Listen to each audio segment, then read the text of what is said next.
Salah satu prinsip dakwah salafiyah yang terpenting adalah memberikan perhatian terhadap menuntut ilmu syar'i dan mengajarkannya, karena hal ini merupakan salah satu kewajiban syariat dan asas dalam dakwah.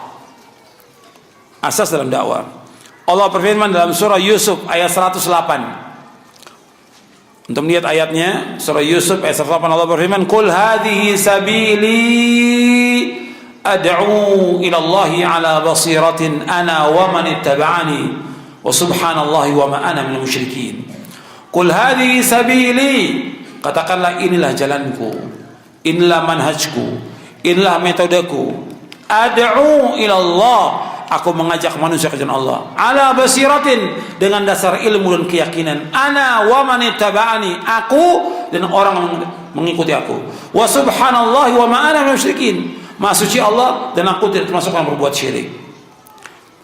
Di sini Anda perhatikan bahwa Nabi SAW menjelaskan kepada semua manusia bahwa jalan yang ditempuh oleh Nabi ini jalannya, jalan beliau, mengajak manusia agar mereka mengucapkan dua kalimat syahadat, asyhadu an la ilaha illallah wa asyhadu anna Muhammad Rasulullah, mengajak umat kepada tauhid. Ini jalannya Rasulullah SAW.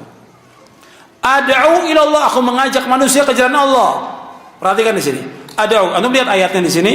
Ad'u ilallah, aku mengajak manusia ke jalan Allah. Perhatikan. Kita mengajak manusia ke jalan Allah bukan untuk mengagungkan diri kita, bukan. Untuk mengangkat diri kita, bukan. Atau orang untuk cinta pada diri kita, bukan. Atau orang harus ikut dia sebagai imam, nggak boleh. Atau orang bayat kepada dia, nggak boleh. Dakwah ini karena Allah semuanya. Sampaikan kepada mereka. Mereka mau ikut, orang bilang nggak ikut juga nggak ada masalah. Dan jangan ajak orang pada dirinya, nggak boleh. Ad'u ilallah, ajak manusia dengan Allah. Itu yang dilakukan oleh para anbiya wa rasul, para sahabat demikian. Kalau sekarang enggak, ngajak kepada dirinya, ngajak kepada kelompoknya, ngajak kepada organisasinya, ngajak kepada partainya. Enggak boleh yang seperti itu. Harus mengajak manusia ke jalan Allah. Dan di sini ada juga kata para ulama at-tanbih 'alal ikhlas. At-tanbih 'alal ikhlas, peringatan untuk ikhlas dalam berdakwah. Harus karena Allah, bukan karena manusia. Bukan karena harta, bukan karena yang lain. Ajak manusia semata-mata karena Allah Subhanahu wa taala. Ala basirah. Nah, di sini dengan dasar ilmu, dakwah itu harus dengan ilmu. Bagaimana orang menyampaikan dakwah kalau dia nggak punya ilmu? Kata pepatah, faqidu syai' la yu'ti. Kata pepatah, orang yang nggak punya sesuatu nggak akan bisa memberikan sesuatu. Kita nggak punya uang, kita nggak bisa memberikan apa-apa pada orang nggak punya uang sekali. Sekarang orang nggak punya ilmu, gimana dia mau ceramah? Dia ceramah juga, ya, asal bunyi. Yang dapat dari TV, radio, internet itu disampaikan, nggak mengakar sama sekali, dan nggak punya athar sama sekali dakwanya. Kenapa? Nggak punya ilmu. Bahkan dia lebih banyak menyesatkan manusia daripada manusia. Itu yang dijelaskan oleh para ulama. Makanya antum harus belajar. Kalau antum udah mulai terjun di medan dakwah, terutama yang muda-muda, antum belajar lagi. Jangan merasa, oh saya sudah bisa khutbah, saya sudah bisa ceramah. Antum belajar. Wasiat dan nasihat Allah semua belajar menuntut ilmu. Jangan sok udah dakwah, oh udah lupa. Gak mau nuntut ilmu, gak mau baca kitab. Saya sering sampaikan, dan pernah juga saya sampaikan, bahwa Al-Imam Ibnul Jauzi itu masih muda, sudah baca 20.000 jilid kitab. Masih muda, 20.000 jilid. Belum seperti sekarang, cetakannya bagus seperti sekarang. Dulu masih tulisan tangan. 20.000 jilid kitab, itu sudah dibaca. Masih muda, Ibnul Jauzi, di Baghdad tinggalnya.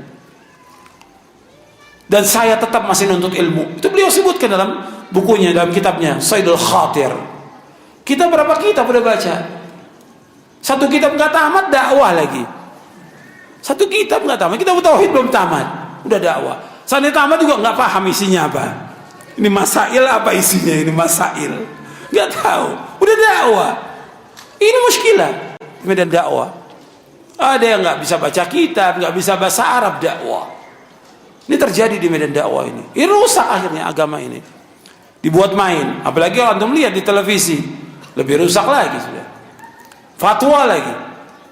Bukannya hanya nyampaikan fatwa. Gak boleh fatwa kecuali orang yang betul-betul alim Quran dan Sunnah dan paham salaf. Maka Nabi sudah ingatkan bahwa sudah banyak ulama yang dicabut. Artinya diwafatkan. Yang diangkat sekarang apa? Tokoh-tokoh yang bodoh. Dalam hadis yang sahih yang diriwayatkan oleh Imam Bukhari dan Muslim, Nabi bersabda, "Inna Allah la yaqbidul ilma intiza'an yantazzu minal ibad, walakin yaqbidul ilma biqabdil ulama, hatta idza lam yubqi 'aliman ittakhadhan nasu ru'asa juhala fasu'ilu fa'aftau bighairi ilmin fadallu wa adallu." Kata Nabi SAW, Allah enggak mencabut ilmu sekaligus, tapi Allah cabut ilmu dengan diwafatkannya para ulama. Sehingga apabila tidak tinggal ulama kecuali sedikit, diangkatlah tokoh-tokoh yang bodoh, pemimpin yang bodoh. Kemudian apa? Mereka ditanya masalah agama. Mereka berfatwa tanpa ilmu, mereka sesat dan menyesatkan kaum muslimin. Ini sabda Rasulullah, sahih riwayat Bukhari dan Muslim. Mereka sesat dan menyesatkan kaum muslimin. Seperti yang kita lihat sekarang ini. Orang gimana, Ustadz, saya ini kalau saya lagi sulit, susah, saya datang ke kubur wali, gimana? Boleh? Kok saya enak itu jawabnya? Perbuatan syirik bilang boleh. Gimana kalau ke dukun? Gak apa-apa. Saya enaknya jawab, la haula wala quwwata illa billah. Itu dosa besar, bukan dosa kecil. Akan ditanya oleh Allah pada hari kiamat nanti. Dosanya menyesatkan kaum muslimin. Ikhwani fiddin, azakumullah. Ilmu dasar dalam kita beragama. Dasar dalam kita beragama ilmu. Kita mengenal Allah dengan benar dengan ilmu. Kita beribadah dengan benar dengan ilmu. Kita mentauhidkan Allah dengan ilmu, dan kita berdakwah dengan ilmu. Ilmu ini harus. Makanya kita harus belajar dan belajar. Jangan mentang-mentang kita udah jadi dai, ustadz, nggak perlu lagi baca lagi. Kalau antum lihat di lembaga-lembaga dakwah, ini di Bandung ini umpamanya, atau di Jakarta, di mana antum masuk kalau untuk lembaga dakwah. Masuk lembaga dakwah, jam kerja mereka umpamanya jam 9 sampai asar umpamanya. Antum masuk. Antum masuk lembaga dakwah itu, ada yang satu baca koran, yang satu nonton TV, main remote. Antum lihat lembaga dakwah ini. Nggak ada kita lihat mereka lagi baca kitab, lagi diskusi tentang kitab maknanya. Nggak ada. Illa man rahimallah. Antum masuk, antum coba. Seperti itu keadaannya. Gimana mau dakwah umat mau diselamatkan dengan apa? Selamatkan umat ini dengan ilmu yang benar, dengan pemahaman yang benar, dengan dakwah yang hak pada mereka. Kalau ustadznya seperti baca koran, habis waktu yang dibuang, bagaimana umatnya? Baca kitab-kitab, tamatkan kitab-kitab para ulama. Banyak yang belum kita baca, ribuan kitab yang belum sempat kita baca. Makanya harus terus belajar dan gak boleh berhenti sampai kita diwafatkan oleh Allah SWT. Menuntut ilmu hukumnya apa? Wajib. Talabul ilmi faridatun ala kulli muslim. Menuntut ilmu wajib atas setiap muslim. Kalau kita bisa kerja, bisa dagang, bisa usaha, kenapa menuntut ilmu gak bisa? Kenapa kita gak luangkan waktu untuk menuntut? Kenapa gak luangkan waktu untuk menuntut ilmu? Jangan juga sibuk. Saya sibuk dengan sekolah, sibuk dengan madrasah, sibuk dengan pondok. Tetap harus belajar. Ada waktu yang kita baca, minimal seorang dai 4 jam membaca kitab. Minimal 4 jam. Minimal harus baca. Kenapa nggak bisa baca pagi dia baca, siang baca? Itu selain yang lain. Al-Quran dia harus baca.